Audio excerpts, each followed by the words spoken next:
இயேசு கிறிஸ்துவில் மிகவும் அதிகமாக நேசிக்கப்படுகிறவர்களே, மீண்டுமாக இந்த ஆகஸ்ட் மாதம் 23ஆம் நாளாகிய வெள்ளிக்கிழமையின் காலை வேளையில் உங்களை சந்திப்பதில் மிகுந்த மகிழ்ச்சி அடைகிறோம். இந்த காலை நேர இறை தியானத்தை நம்ம ஆரம்பிக்கலாம். நமது ஆரம்பம் பிதா, குமாரன், பரிசுத்த ஆவியின் நாமத்தில் உள்ளது. ஆமென். ஜெபம் செய்வோம். மகா இரக்கமும் கிருபை நிறைந்த நல்ல ஆண்டவரே, எல் ராஜாதி ராஜாவே, கர்த்தாதி கர்த்தா, ஆசீர்வதிக்கப்பட்ட மனமகிழ்வான இறைவா, காலை வேளைக்காய் நன்றி செலுத்துகிறோம். கடந்த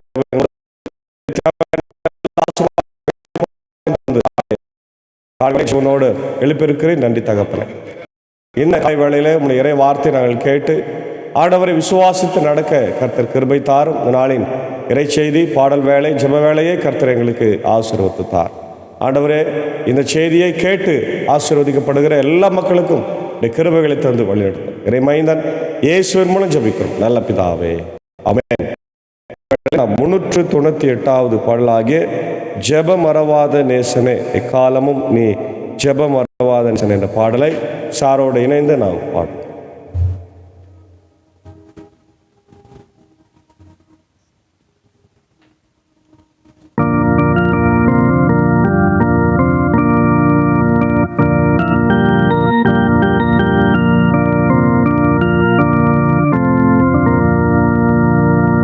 ஜெபம் மறவாதே நேசனே எக்காலமும் நீ ஜெபம் மறவாதே நேசனே. ஜெபம் மறவாதே நேசனே எக்காலமும் நீ ஜெபம் மறவாதே நேசனே. ஜெபம் பரமனுடன் பேச்சு தேவையெல்லாம் தாளாச்சு. ஜெபம் பரமனுடன் பேச்சு தேவையெல்லாம் தாளாச்சு. தப விசுவாசே மூச்சு தாகாதெல்லாம் தார் போச்சு. ஜெபம் மறவாதே நேசனே எக்காலமும் நீ ஜெபம் மறவாதே நேசனே. அம்பரன் கற்பனை நோக்கு அவரதருமை வாக்கு. அம்பரன் கற்பனை நோக்கு அவரதருமை வாக்கு. நம்பி சந்தேகத்தை போக்கு நலம் வர தீமை நீக்கு. ஜெபம் மறவாதே நேசனே எக்காலமும் நீ ஜெபம் மறவாதே நேசனே.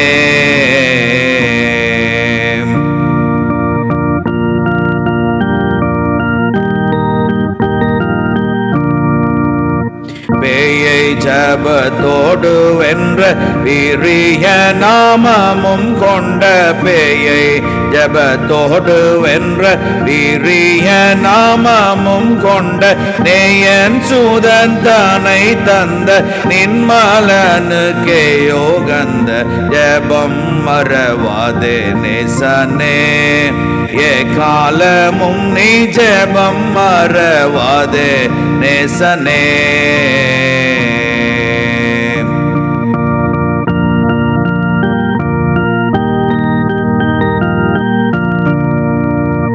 விசுவாச நேசத்தோடு மிகும் பக்தியோடு நாடு. விசுவாச நேசத்தோடு மிகும் பக்தியோடு நாடு.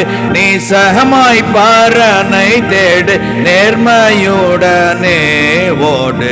ஜெபம் மறவாதே நேசனே எக்காலமும் நீ ஜெபம் மறவாதே நேசனே.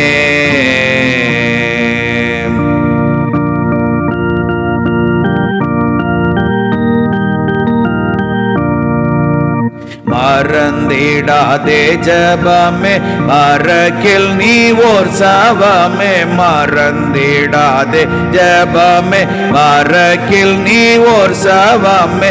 சிறந்த உன் வீரவமே செய்யலாமோ பாவமே. ஜெபம் மறவாதே நேசனே எக்காலமும் நீ ஜெபம் மறவாதே நேசனே.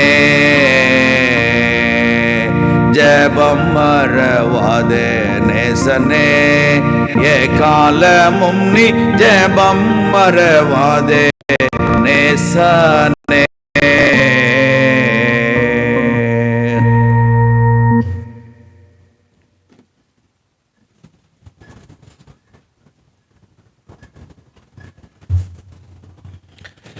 கிறிஸ்து இயேசுவில் மிகவும் அதிகமாக நேசிக்கப்படுகின்றவர்களே, மீண்டுமாக உங்கள் யாவரையும் இறைமைந்தன் இயேசுவின் திருப்பெயராலே மீண்டுமாக இந்த வெள்ளிக்கிழமையின் காலை வேளையிலே சந்திப்பதில் மிகுந்த மகிழ்ச்சி அடைகின்றோம். இந்த நாளிலும் நாம் தியானிக்கும்படியாக தெரிந்து கொண்ட கடவுளுடைய வார்த்தை, அது மத்தேயு எழுதின சுவிசேஷம் 22ஆம் அதிகாரம் 34 முதல் 44 வரை உள்ள பகுதிகள். இதில் முதன்மையான கட்டளை என்ற தலைப்பில் சொல்லப்பட்டிருக்கிறது.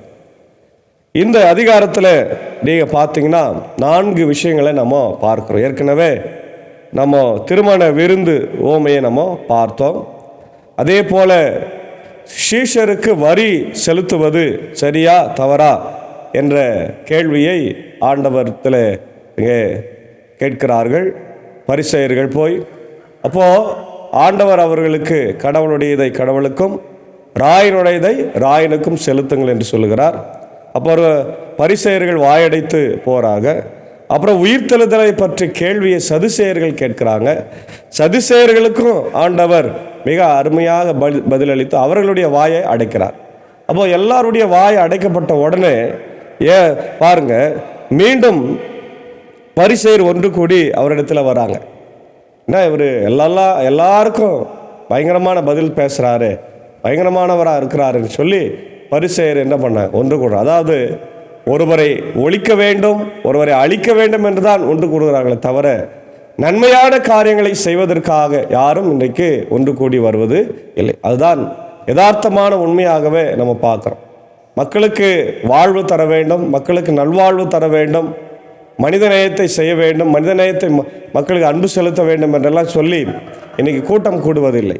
அழிக்க வேண்டும், ஒழிக்க வேண்டும் என்று தான் இன்றைக்கி கூட்டங்கள் கூடிக்கொண்டிருக்கு. அதே போல தான் பரிசேயரும் இயேசு சதுசேயரை வாயடைத்தார் என்ற அந்த கேள்வி, இந்த செய்தியை கேள்விப்பட்ட உடனே கூடி வந்து இவர் என்ன பண்ணலாம் அப்படின்னு யோசித்து கொண்டிருக்கிற போது அவங்க ஆண்டவரிடத்தில் வருகிறார்கள். இப்போது அவர்களிடையே இருந்த ஒரு அறிஞர், திருச்சட்ட அறிஞர் ஒருவர் அவரை சோதிக்கும் நோக்கத்துடன், போதகரே, திருச்சட்ட நூலில் தலை சிறந்த கட்டளை எது என்று கேட்கின்றார். அதாவது இயேசுவை எப்படியாவது பேச்சிலே அகப்படுத்த வேண்டும், அவரை அவமானப்படுத்த வேண்டும், அவருக்கு ஒன்றும் தெரியவில்லை என்று சொல்ல வேண்டும் என்பதற்காக அறிஞரை கொண்டு வராங்க. சாதாரண ஆளில் ஒரு அறிஞர், அதாவது நல்ல மெத்த படித்தவர், எல்லாவற்றையும் அறிந்தவர், குறிப்பாக யூத சட்டங்களை பாரம்பரியங்களை எல்லாம் அறிந்து வைத்திருக்கிறவரை கொண்டு வராங்க. பாருங்க, இப்போ இயேசுவை எப்படியாவது வீழ்த்த வேண்டும் என்பதுதான் பரிசேயர் சதுசேயருடைய எண்ணமாகவே இருந்தது. அப்போ அவரும் வரார். அவர் வந்து கேட்குறார், ஆண்டவர்கிட்ட கேட்குறார், ஆண்டவரே, போதகரே, திருச்சட்ட நூலில் தலை சிறந்த கற்பனை சட்டம் எது அப்படின்னு கேட்குறார். அப்போது நல்லா கவனிங்க, இங்கே திருச்சட்டம் என்று சொன்னாலே தோரா என்ற எபிரேய பாஷையில் நம்ம சொல்கிறோம். தோரா என்ற நூல் எதில் இருக்குது, என்ன அந்த விஷயம் என்ன எதில் இருக்குதுன்னா, ஆதி ஆகமத்திலிருந்து உபாகமம் வரையில் அந்த காரியங்கள் நிறைந்திருக்கு 5 புத்தகத்தில். அதனால் அதுக்கு இன்னொரு பேர் பஞ்சாகமம் அல்லது 5ஆகமம் என்று கூட சொல்கிறாங்க. மோசேயினுடைய நூல் என்று சொல்லப்படுகிறது. இந்த தோரா என்று சொன்னாலே நியாயப்பிரமாண புத்தகம்.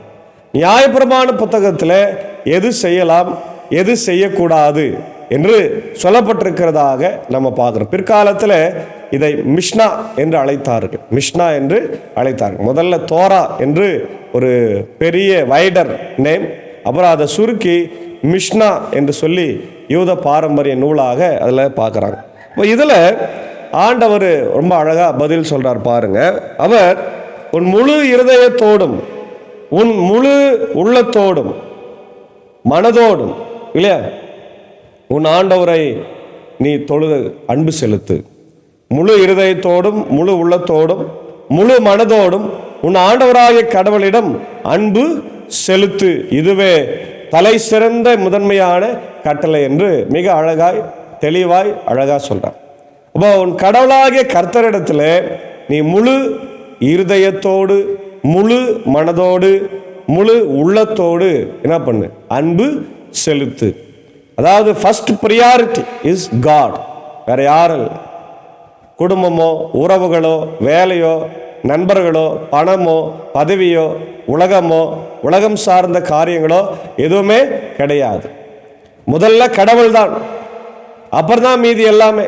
அதனால்தான் ஆண்டவரே மத்தேயு சுவிசேஷத்தில், இதே மத்தேயு சுவிசேஷத்தில் 6ஆம் அதிகாரத்தில் சொல்றார், முதலாவது கடவுளுடைய ராஜ்யத்தையும் நீதியையும் தேடுங்க, பிறகு எல்லாம் உங்களுக்கு கூட கொடுக்கப்படும் என்று அவரே சொல்லுகிறார். இப்போ கடவுளை தேட வேண்டும், கடவுளிடத்தில் நாம் முழுமையாய் நம்மை அர்ப்பணிக்க வேண்டும், அவருடைய வார்த்தைக்கு செவி கொடுக்க வேண்டும். நிறைய பேர் ஆலயத்துக்கு வருவாங்க, உட்காருவாங்க, பாட சொன்னால் ஏதோ அப்படி ஒன்று பாடுனுப்பாங்க, முழுமையான ஒரு ஈடுபாடு இருக்காது. பிரசங்கம் பண்ணால் ஒன்று கவனிப்பாங்க, கவனிக்கிற மாதிரி தெரியும், இல்லை தூங்கிடுவாங்க. இதுதான் இன்றைக்கி நிறைய பேர் செய்கிறாங்க இல்லையா? அது முழு மனதோடு முழு உள்ளத்தோடு ஆண்டவரை தொழுகை செய்ய ஈடுபடுவது இல்லை. ஆனால் மற்ற காரியங்களை நம்ம செய்யும்போது, என்ன ஒரு உறவினர் வீட்டுக்கு போகும்போது, அங்கே கல்யாண ஃபங்க்ஷனில், நிச்சயதார்த்த ஃபங்க்ஷனில் இல்லையா, எல்லாம் வெளியே போகும்போது ரொம்ப கான்சன்ட்ரேஷனாக இருக்கிறோம். ஆனால் கடவுளுடைய வசனத்தை நாம் கேட்கும்போது நமக்கு கான்சன்ட்ரேஷனே இல்லாமல் இருக்கிறோம். கான்சன்ட்ரேஷன் இல்லாமல் ஆண்டவருடைய வசனத்தை நாம் கேட்காம என்ன பண்ணுறோம்? தூங்கி போகிறோம். அது நம்முடைய உடல் சோர்வாக இருக்கலாம், மன சோர்வாக இருக்கலாம், பரவாயில்ல. ஆனால் வசனத்தை கேட்பதற்கு நாம் ஆயத்தமாக வர வேண்டும் இல்லையா? முழு ஈடுபாடோடு நாம் இருக்கணும் இல்லையா? அதான் ஆண்டவர் சொல்றார், முழு ஈடுபாடு. ஏன்னா ஏன் இதை சொல்றாருன்னா, இஸ்ரவேல் மக்கள் என்ன பண்ணாங்க? அடிக்கடிக்கு கடவுளை விட்டு வழி விலகி ஓடினார்கள், அவரை விட்டு போனாங்க, விக்கிரகங்களை தேடினார்கள், விக்கிரகங்களை உருவாக்கினார்கள். அதனால கடவுள் அவங்களை எச்சரித்தார். அதான் முதல் தலை சிறந்த கற்பனை என்று ஆண்டவர் சொல்றார். அப்போ இது சொன்ன உடனே, அதே போல உன்மீது நீ அன்பு கூறுவது போல உனக்கு அடுத்து இருப்பவர் மீது என்ன பண்ணு? அன்பு செலுத்து அப்படின்னு சொல்றார். இதுக்கு இணையான கற்பனை, த பேரலல் கமாண்ட்மெண்ட் என்று சொல்லப்படுகிறது இல்லையா? ஆண்டவர் ரொம்ப தெளிவாக சொல்றார், உன் மீது நீ அன்பு கூறுவது போல நீ பிறர் மீது அன்பு கூற வேண்டும். உனக்கு அடுத்து இருப்பவர், உனக்கு அடுத்து இருப்பவர்னு சொன்னால் நெய்பர் என்று சொல்லுகிறாங்க. நெய்பர் என்று சொல்லுகிற போது எல்லாருமே, என்னுடைய மனைவி, என்னுடைய கணவன், என்னுடைய பிள்ளைகள், என்னுடைய உறவுகள், உடன்பிறப்புகள், திருச்சபையின் மக்கள், நண்பர்கள், எதிர் வீட்டுக்கார், பக்கத்து வீட்டுக்கார், எல்லாருக்குமே நம்ம அன்பு செலுத்த வேண்டும். எல்லார் மேலும் நாம் அன்பு செலுத்த வேண்டும். அதுதான் ஆண்டவர் இந்த காலை வேளையிலே நமக்கு சொல்லுகிறார். இப்போ இதுக்கு இணையான இரண்டாவது கற்பனையை சொல்லி முடிச்சுட்டு, திருச்சட்ட நூல் முழுமைக்கும் இறைவாக்கு நூல்களுக்கு இவ்விரு கட்டளைகளே அடிப்படையாக அமைகின்றன என்று பதில் அளிக்கின்றார். அப்போ அன்பானவர்களே, இந்த இரண்டு கற்பனைகளையும் நம்முடைய வாழ்க்கையில் நம்ம ஃபாலோ பண்ணோம்னா முழுமையாக கற்பனைகளை நாம் நிறைவேற்றி விட்டோம் என்று சொன்னால் அது மிகையாக. மோசேயின் இடத்தில் ஆண்டவர் கொடுக்கும்போது 10 கற்பனைகளை கொடுத்தார். ஆனால் அதை ஆண்டவரே இரண்டாக சுருக்குகிறார். அதை இன்னும் சொல்ல போனால் இந்த ரெண்டுக்குள்ள என்ன இருக்குதுன்னா அன்பு இருக்கிறது, லவ். அதை அழகாக சுருக்கிறார். Love, love your God, love your neighbour. Love your God with whole heart, love your neighbour with whole heart.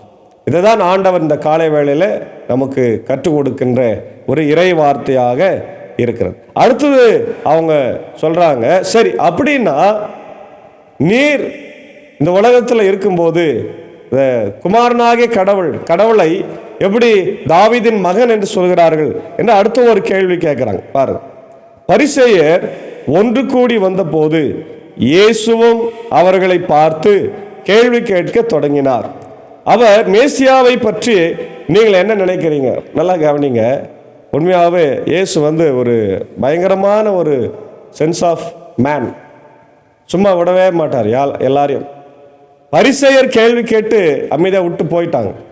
ஆனால் ஆண்டவர் திரும்பியும் ஒரு கேள்வி கேட்கிறார். அவங்க கிட்ட ஒரு கேள்வி கேட்டு, நீங்க மட்டும் என்ன கேட்கறது, நான் உங்களை கேட்கிறேன் பாரு அப்படின்னு கேட்கிறார். மேசியாவை பற்றி நீங்கள் என்ன நினைக்கிறீர்கள், அவர் யாருடைய மகன் என்று கேட்டார். அவர்கள் தாவீதின் மகன் என்று பதில் அளித்தார்கள் இல்லையா. மேசியா என்பது ஆண்டவர் கடவுள் மேசியா என்கின்ற ஒருவரை அபிஷேகம் பண்ணி அனுப்ப போகிறார். மேசியா என்று சொன்னாலே த அனாயிண்டட் ஒன் இல்லை, த அனாயிண்டட் பர்சன். அப்போ அவர் வரப்போறார். அவர் வந்து இந்த உலகத்தை ரட்சிக்க போறார், இந்த மக்களை ரட்சிக்க போறார், இஸ்ரவேல் மக்களுக்காக அவர் போராட போறார் அப்படின்ற ஒரு நம்பிக்கை இஸ்ரவேல் மக்களுக்குள்ள இருக்கிறது, இன்றைக்கும் இருக்கிறது. அது இல்லைன்னு சொல்ல முடியாது. அப்போ அவங்க சொல்றாங்க தாவீதின் மகன் என்று சொல்றாங்க.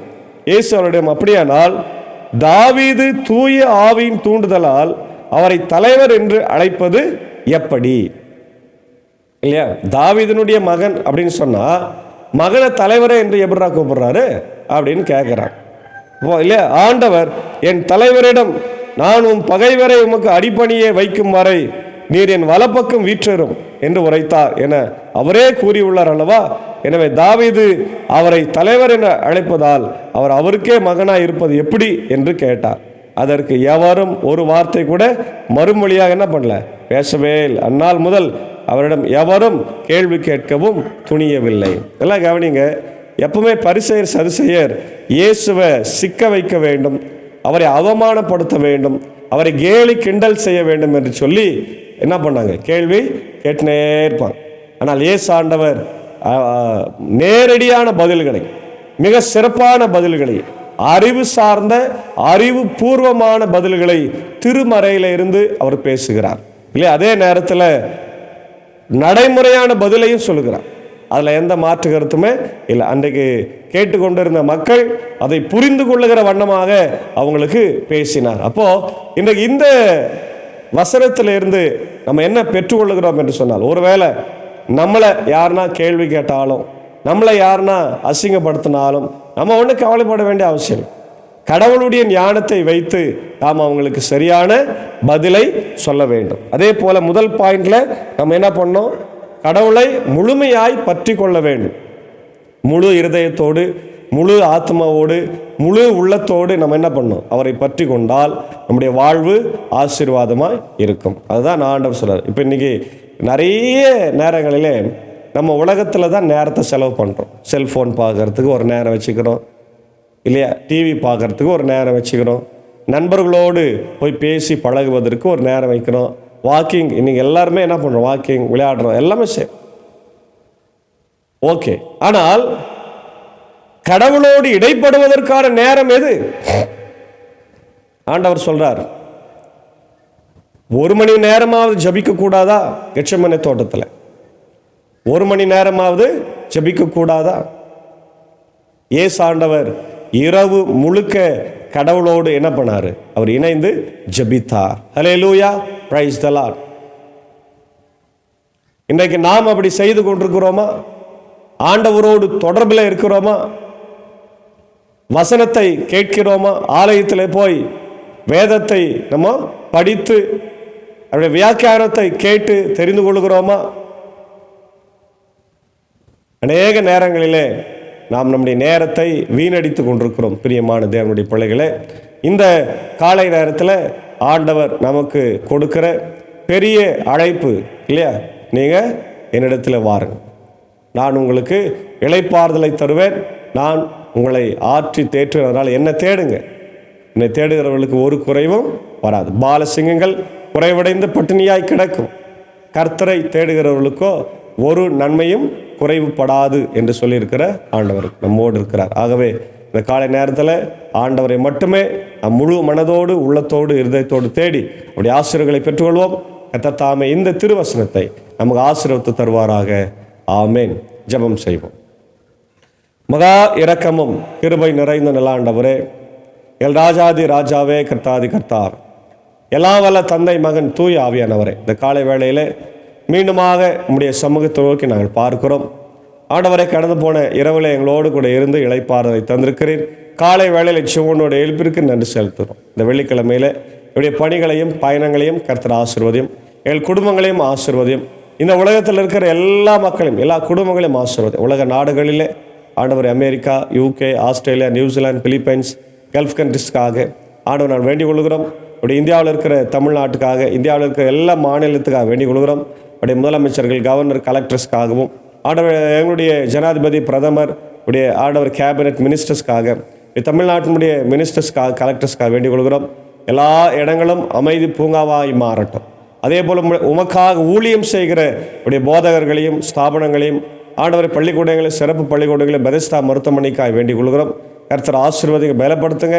உடைய ILC ஆண்டவர் திருச்சபைகளுக்காய், ஆயர்களுக்காய், ஆண்டவரே ILC பொறுப்பாளர்களுக்காய், சபை சங்கத்தின் பொறுப்பாளர்களுக்காய், வட்ட பொறுப்பாளர்களுக்காய் வேண்டிக் கொள்கிறோம். இவர்கள் எல்லாரும் மிக சிறப்பாக செயல்பட்டு உம்முடைய ஆசீர்வாதங்களை பெற்றுக்கொள்ள ஆண்டவரே நீர் கிருபை தார். மக்களுக்கும் உம்முடைய ஆசீர்கள் போய் சேரட்டும். காலை நேரத்தில் இந்த ஊழியத்தில் எங்களோடு கூட இருக்கின்ற என்னுடைய அன்பர் சாருக்காக, என்னுடைய ஏஞ்சி அக்காவுக்காக, அன்பான பிள்ளைகள், மார்த்தால் மரியாளுக்காக ஜெபிக்கிறோம். ஆண்டவரை குடும்பங்களை இரத்த கோட்டைகளாய் நீர் மூடி மறைத்து கொண்டு ஆசீர்வதிப்பிறார். இந்த காலை நேரத்தில் என்னுடைய ஆண்டவரை இசை வழி பயணத்தில் எங்களோடு இருக்கிற என்னுடைய சாக்கோ சாருக்காக, டீச்சருக்காகவும் ஆண்டவரை குடும்பத்திற்காக ஜெபிக்கிறோம். ஊழியத்தையும் பணிகளையும் ஆசீர்வதிங்க. அதே போல் இதை பிராட்காஸ்ட் செய்ய உதவி செய்ய ஜான்சன் சாருக்காக, குடும்பத்திற்காக, அன்பான பிள்ளைகளுக்காக ஜெபிக்கிறோம். கர்த்தர் ஆசீர்வதிங்க, வழி நடத்துங்க. தேவைகளை என் தேவன் சந்திக்க வேண்டும் என்று கெஞ்சி மன்றாடும். இந்த காலை நேரத்தில் ஆண்டவரை இதை காணொளி வழியாய் பார்க்கிற கேட்கிற மக்களுக்காக ஜெபிக்கிறோம். இந்தியாவில் பணியாற்றுகிற மிஷினரிகள், FMB மிஷினரிகள், ஜெம்ஸ் மிஷினரிகள், IMS, NMSI ஆண்டவரை எல்லா மிஷினர்களையும் ஆசீர்வதிக்க வேண்டுமா நாள் ஜெபிக்கிறோம். குறிப்பாக இந்த நாளிலே ஆண்டவரே பல்வேறு கிராமங்களில் இருந்து இதை பார்த்து கேட்டு பயன்பெறுகிற எல்லா மக்களுடைய வாழ்க்கையில கிருபை, சமாதானம் தங்கிருக்கு. அடியன் பணியாற்றி கொண்டிருக்கிற பாப்பனப்பள்ளி போத வட்டத்திற்காக, பாப்பனப்பள்ளி, மின்னூர், வடகரை, மேல்சாரங்கம் திருச்சபைகளுக்காக ஜெபிக்கிறோம். குறிப்பாக பாவனப்பள்ளி திருச்சபை கட்ட வேண்டும். ஆண்டவர் தேவைகள் உண்டு. இதை பார்க்கிறவர்கள், கேட்கிறவர்கள் கூட ஆண்டவர் மனம வந்து காணிக்க அளித்து திருச்சபைகளை கட்ட உதவி செய்ய ஜெபிக்க கிருபை தர வேண்டும் என்று ஜெபிக்கிறோம். அதே போல ஆண்டவர் இன்றைக்கு பலவீனமாய் சுகீனமாக இருக்கிற மக்களுக்காக நான் ஜெபிக்கிறோம். மீண்டும் ஒரு முறை கூட என்னுடைய ஆண்டவரே அருமையான நெல்சன் ஐயாவுக்காக ஜெபிக்கிறோம். வெள்ளூர் பகுதியில் இருக்கிற அவருக்கும் நல்ல சுகத்தையும் பலத்தையும் தாரும் ஆண்டவர். அதே போல பலவீனமாக இருக்கிற என்னுடைய நிக்சன் ஐயருக்காக, ராஜ்குமார் ஐயருக்காக ஆண்டவர் இதோ கடந்த வாரத்தில் சுகுமார் ஐயர் அவர்களை ஆண்டவர்கள் பார்த்தோம், சுகத்தோடு இருக்கிறார். இன்னும் நல்ல சுகத்தையும் பலத்தையும் தந்து ஆண்டவரை வழிநடத்த வேண்டுமா ஜெபிக்கிறோம். இன்னும் யாரெல்லாம் பலவீனமாய் சுகீனமாக இருக்கிறார்களோ, படுக்கையில் இருக்கிறார்களோ, அவர்கள் எல்லாரும் ஆண்டவர் நீர் கண்ணோக்கி பார்த்து பரிபூர்ண சுகத்தை தார். இந்த நாளிலே பிறந்த நாளையும் திருமண நாளையும் ஆண்டவரை கண்டு நன்றி செலுத்திக் கொண்டிருக்கிற எல்லா மக்களுக்கும் உம்முடைய இறை ஆசிரியர்களையும் இந்த தேவன் பரத்திலிருந்து தர வேண்டுமா நான் ஜெபிக்கிறோம். தொடர்ந்து உம்முடைய திவ்ய பிரசனம் இந்த நாளிலே எங்கள் அனைவரோடு கூட தங்கியிருக்கட்டும். இதை காணொளி வழியாக, யூடியூப், ஃபேஸ்புக் வழியாக, வாட்ஸ்அப் வழியாக கேட்டு ஆண்டவர் பயன்பெற்று ஷேர் பண்ணி இதை ஆண்டவர் எல்லாருக்கும் அறிவிக்கிற எல்லா மக்களுடைய வாழ்க்கையில் கிருபை, சமாதானம் இருக்கட்டும். நாங்கள் முதலாவது இடம் உலகத்தை ஆண்டவரை மக்களை போல அல்ல. ஆண்டவர் பணம், பதவி, பட்டம் அதுக்கு அல்ல. எங்கள் கடவுளுக்கே எங்கள் முதல் ஆண்டவர் இடத்தை கொடுத்து உம்முடைய ஆசீர்வாதங்களை பெற்றுக்கொள்ள தூய ஆவியானவர் இந்த நாளில் எங்களுக்கு அருள் செய்ய வேண்டுமா ஜெபிக்கிறோம். துதிய கட மகிமை உமக்கே செலுத்துக்கிறோம். இயேசுவின் மூலம் ஜெபிக்கிறோம் நல்ல பிதாவே, ஆமென்.